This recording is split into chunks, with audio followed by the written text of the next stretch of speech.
In the middle of February, the unbelievable happened. Texas froze. Nearly 5 million homes and businesses were plunged into Arctic conditions as the Texas electricity grid, ERCOT, collapsed. It isn't over either. Recriminations and lawsuits litter the Lone Star State.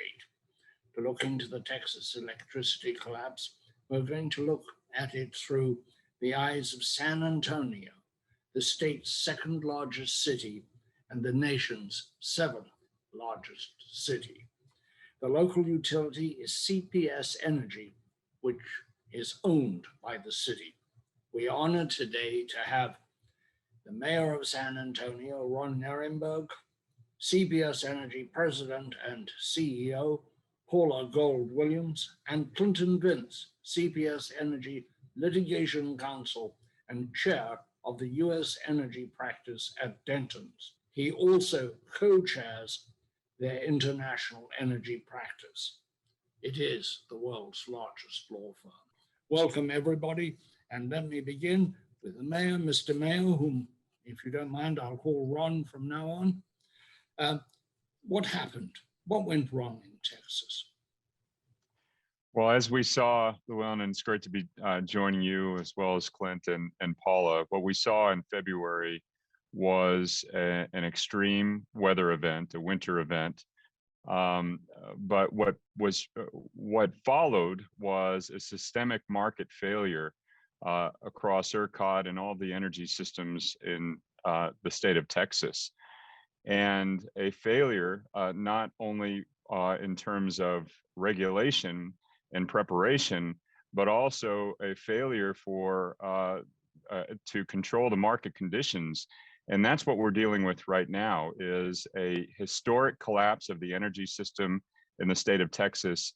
And the lawsuits that have followed are to protect ratepayers and residents from bearing the burdens of the crisis that was produced by that lack of regulation and preparation.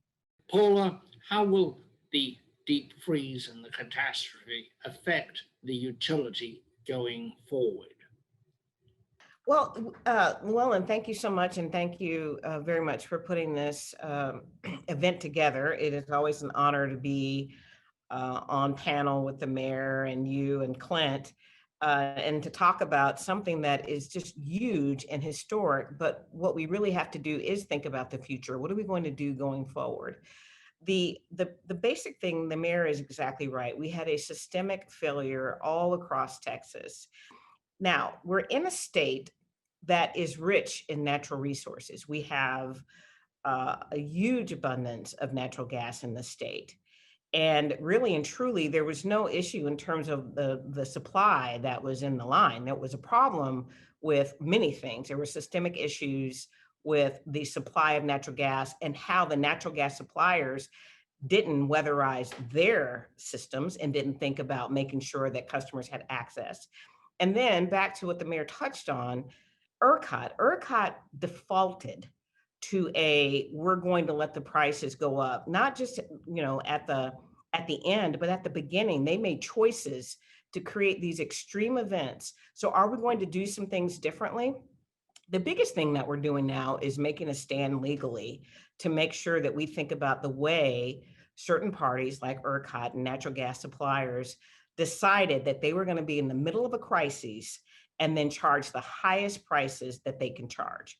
We are systemically the only recourse we have, because there was a failure of the system and there was a failure in the regulation, is to use litigation to get this egregious reaction to a declared crisis to be handled. Just to spell out, ERCOT is the Texas grid. What does it stand for, Paula? ERCOT is the Electric Reliability Council of Texas. So yes, it is the grid operator for the majority of Texas, not every aspect, I'd say about 85%. Clint, about the lawsuits in Texas, CPS itself, under your direction, has filed 18 lawsuits, and CPS itself has been sued. How will this be resolved? Will it drag on for years, as sometimes happens? Will they be consolidated? Can they all be settled in a reasonable time frame? Well, and first of all, it's great to be on with the mayor and Paula.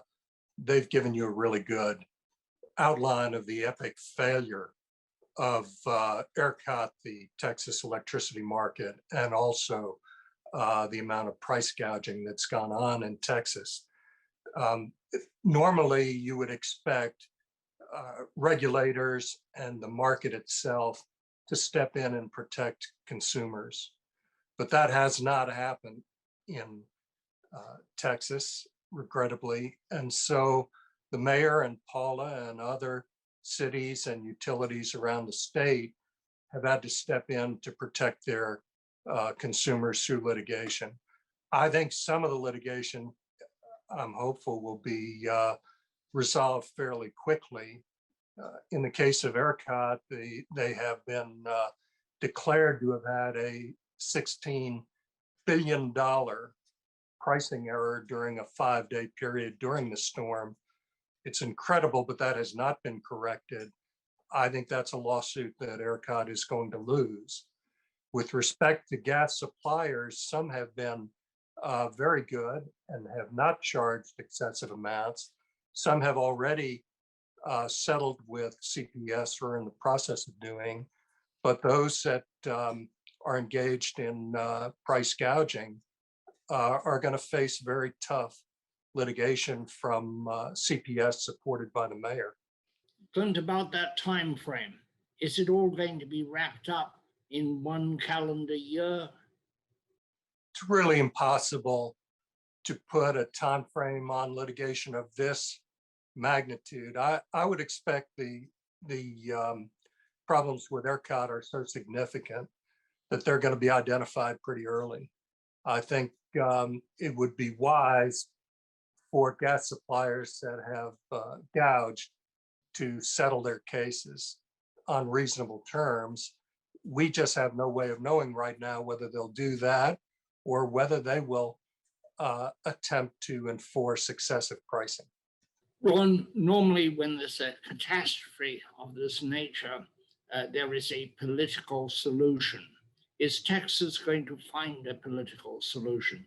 Is it moving towards a political adjustment which will take care of some of these charges and other anomalies?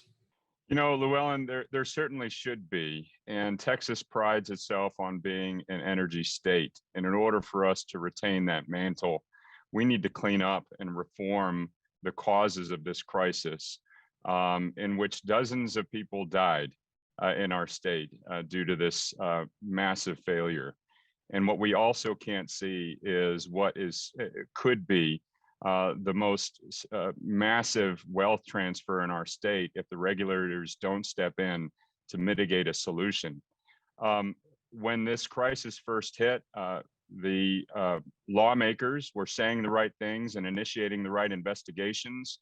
There were resignations and calls for terminations of the folks who were in charge at the time that all of this melted down. But since then, there's been a relative lack of action at the legislature, which is why here in San Antonio, and you're seeing across the state, we're not going to wait for a political solution.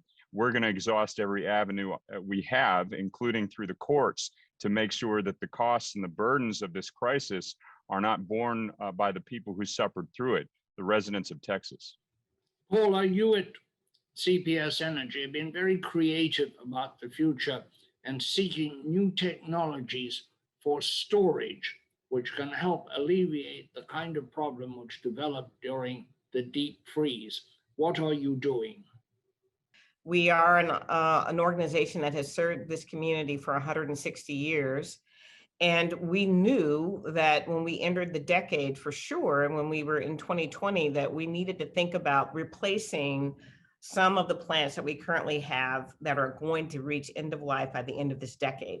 So to your point, Llewellyn, we did launch officially at the end of 2020, a big, massive global RFP that will have us in reality think about power bundled. And I don't normally over talk about this too much, but the concept is, and I think this storm reinforced it, you cannot focus on one type of technology. You need them all. And because they all bring their benefits, they bring challenges, but they all bring their benefits. And to your point, we're going to use energy storage as a vehicle to help us optimize more solar and to make us think about, are there different types of long duration generation that we need to get to? And we absolutely hope that storage itself will be kind of the catalyst for this anchoring this big plan, up to 900 megawatts of solar. Right now, we have 50 megawatts of just typical lithium battery type storage, 50 megawatts of that to help optimize fast response. But then there's another 500 megawatts, which we think can be new types of storage. So I think the challenge that we have, we're not done at all. We're kind of in the middle of the process to evaluate those storage components. I think part of the challenge is we still need more investment on storage because it is the duration that matters. And I want to highlight again what the storm basically highlighted is in 2011, we had an event and that event lasted about 7 hours. This event lasted 70 hours. And so the ability to have many potentially batteries that are coming down in price, but also look at new types of storage that don't have to be batteries. It could be a lot of different things that use like geothermal energy or some other mechanism or chemistry. And so we've got some bids on that we're excited about, that we're going to be looking at. And we're definitely going to be looking at duration as a key component to the storage type of solutions that are needed in Texas and across the globe.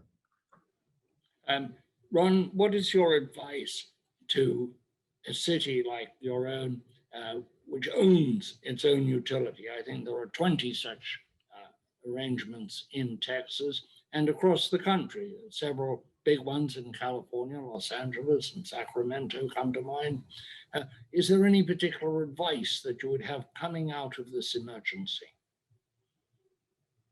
Well, publicly owned utilities, of which the CPS Energy is the largest in the country, are a tremendous public asset, a tremendous asset for a community, because not only are they led by the utility to meet the demands and services that are essential to a community, they also derive tremendous quality of life benefit. That's what San Antonio has seen. We're able to keep the costs low for consumers, but we're also able to meet the demands in terms of diversification and increasing our renewables.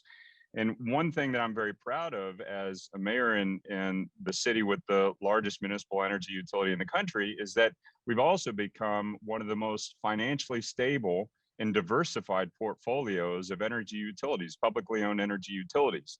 That is the way I believe you build a strong energy utility, but on top of that, you build a strong community. So there's tremendous value.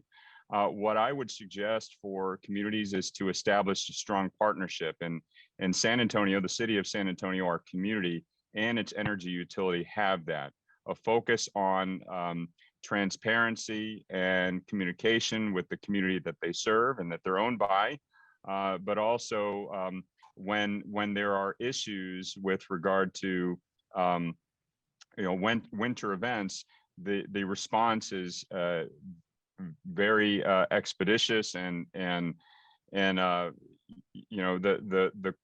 quality of service that you get from a publicly owned utility when there is that kind of relationship and partnership with the community that they serve is unparalleled. And I'm very proud of the relationship that CPS has retained with its community over the years.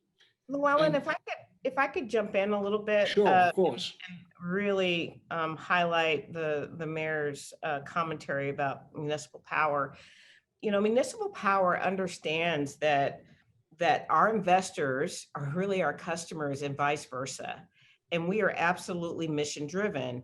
And the benefit of being owned by the city is that there's a great relationship with them as we watch as the mayor and the city council works very, very hard to think about what people need as citizens of the 7th largest city in the United States.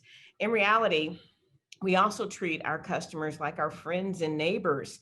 And in fact, I'm from this community, born and raised on the east side of town. Never thought I would have some of the opportunities and the honor and the pleasure and the accountability to run this utility.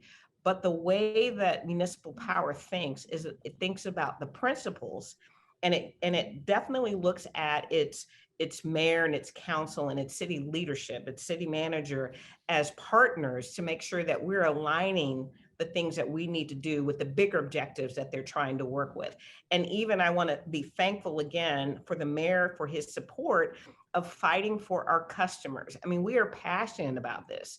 It's a business cost to us. The cost of fuel and the cost of power is really a pass through to us. It doesn't hit our bottom line. But what we know is that $1 billion bill, which is more than the amount of cost that we would pay in a year, much more excessive, egregious, that goes to customers' pockets. And these are the same citizens that the mayor and our council and our board have to represent. So the emotional connection to do the right thing for the right reason, in this case, fight to protect our customers, is all passionate. And I am just proud of Mayor Nuremberg for thinking about what he can do in terms of driving us to look for solutions when we can't get solutions in the legislature. We can't get the solutions that we need right now through regulation. And most people are turning a blind eye because it's a complicated issue. And with his leadership that I can align to, I can in turn have our team at CPS Energy fight to protect our customers from what I call a financial tsunami that followed a horrible reliability crisis. We've got to not let this happen again. We've got to make sure that we fight for the principles of this, because if the reaction is every time there's a challenge in the state that somebody's going to go ahead and gouge us just because they can, that's the worst for our customers and the worst for San Antonio, the worst for Texas. And so I will tell you again, it is a passion of ours. And again, we are absolutely proud that our mayor is really at the forefront of this fight with us. For the benefit of our listeners on Sirius XM Radio's POTUS Channel 124, you are listening to White House Chronicle. I am Llewellyn King, the program's host.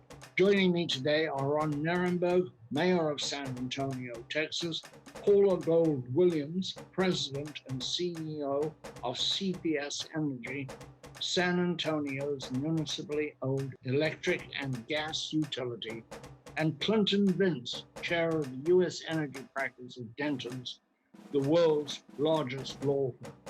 White House Chronicle airs nationwide on 200 television screens and worldwide on Voice of America television and radio in English and is translated into Chinese. We are now available as a podcast on Apple, Spotify, Stitcher, or your favorite audio platform. If you would like to receive my weekly columns by email, just email me at llewellynking1@gmail.com. Clint, is there a role in federal disaster relief for San Antonio and for Texas as a whole, and maybe to deal with like $1 billion bill, which no entity can be expected to pay? Well, normally there's a rule against price gouging when a disaster has been declared. And we are taking the position on behalf of CPS that rule should apply here, that price gouging during a disaster, when people are in freezing temperatures in their homes without electricity, and sometimes without water, that price gouging is unconscionable, shouldn't be allowed. I think also Paula and the mayor were modest in describing public power in response to your earlier question. Historically, the city of San Antonio and CPS have had among the highest bond ratings in their classes because they're so well run and so reliable and so effective. When you look at what happened to San Antonio and to CPS, it reminds me of the old Dakota tribal saying that when you discover you're riding a dead horse, the best strategy is to dismount. The defenders of ERCOT right now should dismount, and they should get a horse that's reliable and affordable, because right now their approach to San Antonio and CPS has really been merciless, and that needs to change. And unfortunately, you would normally expect that change to come from regulators and policymakers, but as the mayor pointed out earlier, it really needs to occur in the court system now, because the traditional authorities are not protecting consumers. Thank you. Ron, have you consulted with other mayors in Texas? Maybe, I think there's 20 utilities I mentioned earlier who are owned by their cities. Have you formed any common bonds, any common approach to this disaster and the financial hangover as a result of the freeze? Yes, and we are all reeling, obviously, from the winter event itself and the lack of preparation, and really the egregious lack of communication from ERCOT to prepare local communities for what was about to occur. The mixed messaging and the lack of communication altogether to prepare local communities and utilities for this. One of the byproducts of the deregulation of the Texas energy system years ago is that there are many different flavors of energy utilities all competing in the same market, and in our case, a public utility. So we're all in slightly different situations, but the truth of the matter is, the one commonality is that none of us designed this system and none of us regulated this system. And on that, ERCOT was a massive and historic failure for the entire state of Texas. And everything failed, didn't it? It was pretty universal failure. Absolutely. And one of the challenges is, as there are different bills floating in the session, Clint referenced getting off the horse. We're not even sure what the horse looks like anymore, because there have been massive resignations, and the CEO also was resigned or terminated. So there is simply, from my perspective, chaos in terms of where we are, where we're going with the regulator and the overall system of governance. And meanwhile, local communities like ours in San Antonio have to protect our residents who are already been through catastrophe over the last several months. Paula, there's all this debt floating around, unanticipated, gigantic debt in the billions of dollars floating around Texas like a great dark cloud over the utility systems of Texas, and by default, I suppose, over the cities of Texas. Are you going to have to raise your rates? Well, the first thing I want to say is, as Clint noted, we are a strong entity, a strong financial entity, very much so. And this event has, though, had a catastrophic impact on the nation and on, the financial conditions of Texas, which is typically a strong market. We will pay all of our bills associated with the storm, but we have to make sure that before we pay them, that they are valid, that they are legitimate. We do believe that we have been the victims of gouging and price manipulation and just downright disregard during a crisis. And so that's why it's still important for us to get that price down, the $1 billion. Getting that $1 billion down, Llewellyn, will help us get to a more reasonable overall cost for the storm. We're not saying at all that there wasn't stress on the system and on the market. But I will tell you another clear aspect of the failure of this entire system is what happened is the suppliers of fuel and natural gas basically left every utility, CPS Energy included, just desperate to try to get fuel, and they let us bid the pricing up. Now, I will say there were a couple of really good, responsible companies that saw what was happening to Texas, and they actually changed their pricing, and they were being very, very responsible. But we had some that were just outrageous in terms of what they wanted to charge us. And every time any of us operators went out to go and buy, they were allowed us to bid that price up.